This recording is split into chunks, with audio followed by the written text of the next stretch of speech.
प्यासी आत्मा।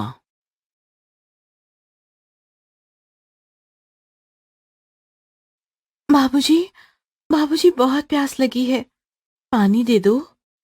रात के अंधेरे में सुनसान सड़क से अपने गांव की तरफ निकला हुआ भोला बार बार पीछे से ये आवाज सुन रहा था। पानी मांगती हुई वो प्यासी लड़की उसका पीछा करती रही, फिर भी भोला चलता रहा। ना तो उसने पीछे देखा और ना ही उस लड़की से बात की। बाबूजी, बाबूजी, बहुत प्यास लगी है, पानी दे दो। चलते चलते लड़की भोला के काफी पास आ गई। भोला कांपने लगा, उसके पसीने छूटने लगे। पसीने की एक एक बूंद जमीन पर टपक रही थी। फिर भी बिना रुके, बिना पीछे देखे, अंधेरा चीरता हुआ भोला गांव की दिशा में चलता रहा। बाबूजी, बाबूजी, पानी दे दो, पानी दे दो बाबूजी।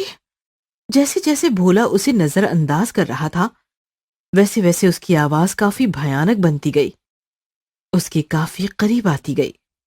प्यास लगी है, पानी चाहिए, प्यास लगी है, बाबूजी, पानी दे दो बाबूजी, पानी दे दो।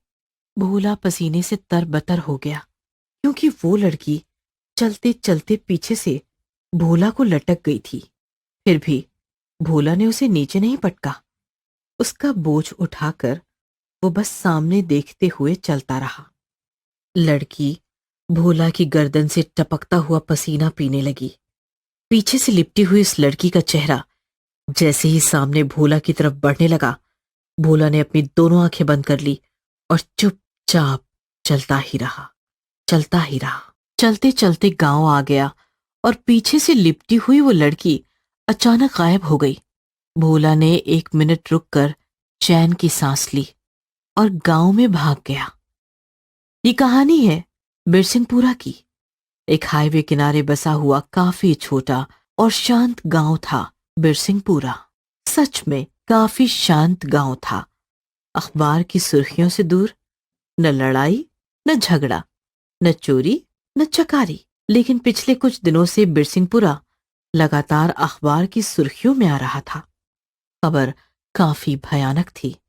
हाईवे से गांव की तरफ निकलने वाली सड़क पर लगातार लाशें मिल रही थीं। लाशें मामूली नहीं थीं।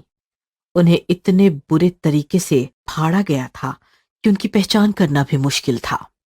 मीडिया ने पुलिस से पूछा तो उनका बस एक ही जवाब था, देखिए, हमारी इंक्वायरी चल रही है, जल्द ही कातिल पकड़ा जाएगा, बस हमें थोड़ा सा वक्त चाहिए। लेकिन इस घटना पर गांव वालों ने जो बताया वो काफी भयानक और अविश्वसनीय था। पुलिस उस कातिल को पकड़ ही नहीं सकती, क्योंकि वो कातिल कोई इंसान नहीं, एक आत्मा है, प्यासी आत्मा, जो रात में सड़क किनारे बैठकर वहां से गुजरते हुए लोगों को पानी मांगती है।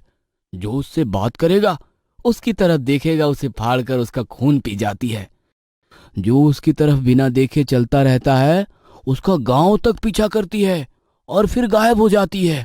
क्या वो भूत गांव की किसी लड़की का है? नहीं, वो कोई गांव वाली नहीं है। कुछ दिनों पहले सरपंच ने उस सड़क पर एक लड़की बैठी देखी थी।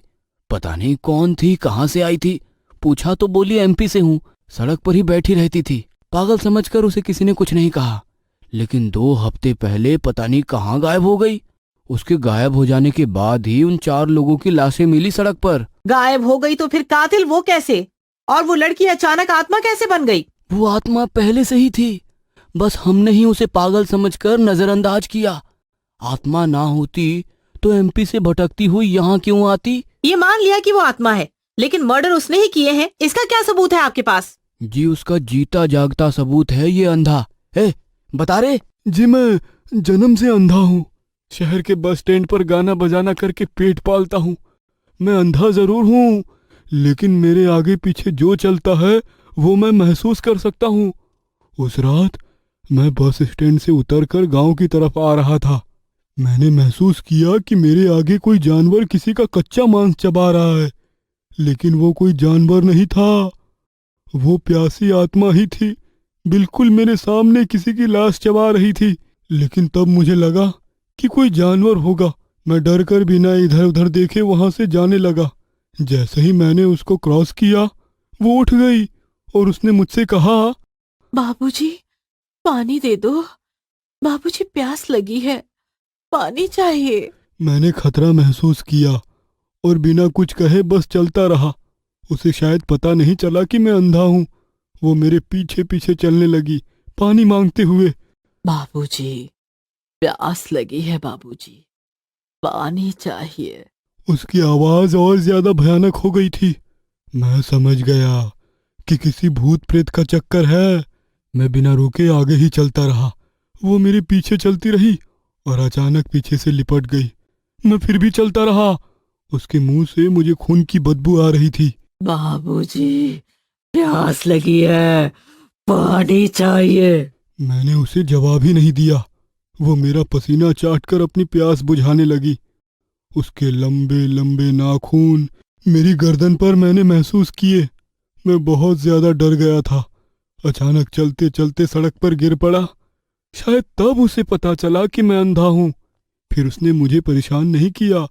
वो उल्टे पांव वहां से निकल गई। फिर मैं गांव में आया। मैंने सबको बताया।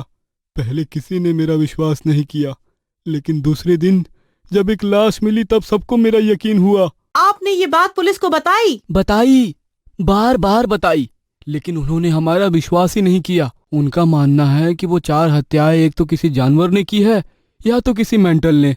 वो आत्मा हर रात उसी सड़क पर बैठी रहती है और आने जाने वालों से पानी मांगती है। लेकिन अब वो किसी को मार नहीं सकती, क्योंकि मैंने ही सबको बताया कि उसके सामने अंधे और गूंगे बहरे बनकर चलो। वो कुछ नहीं करेगी, बस गांव वालों को डराएगी और फिर छोड़ देगी।